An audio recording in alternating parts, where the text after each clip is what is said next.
அனைவருக்கும் காலை வணக்கம். என் பெயர் மா கணேஷ்கண்ணன். நான் 5ஆம் வகுப்பு படித்து வருகிறேன். ஊராட்சி ஒன்றிய துவக்கப்பள்ளி செட்டிப்பட்டி.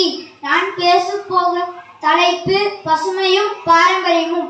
பசுமை என்பது ஒரு நிறமல்ல, அது நம் முன்னோர்களின் உயிர் மூச்சு.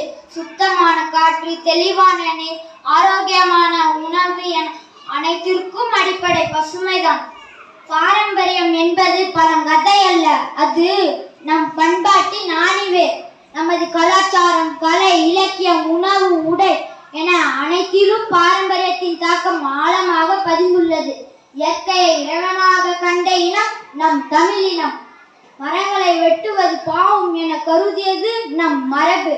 ஒவ்வொரு கோயிலும் ஒரு தலை விருட்சத்தை கொண்டு பசுமையை போற்றியது.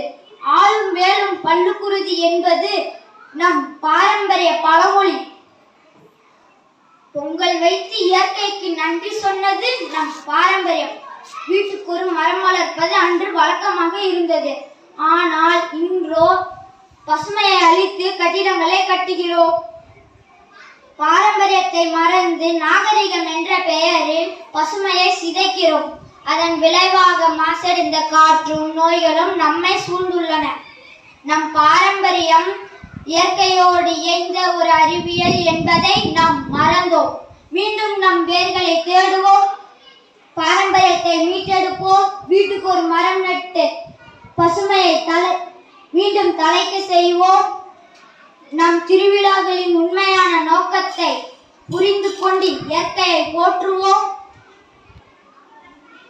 அடுத்த தலைமுறைக்கு நாம் விட்டு செல்ல வேண்டிய சொத்து இந்த பசுமையே. பசுமையான பாரம்பரியமே ஒரு வளமான அடித்தளம். பசுமையை காப்போம், நம் பாரம்பரியத்தை மீண்டும் உயர்த்துவோம். நன்றி.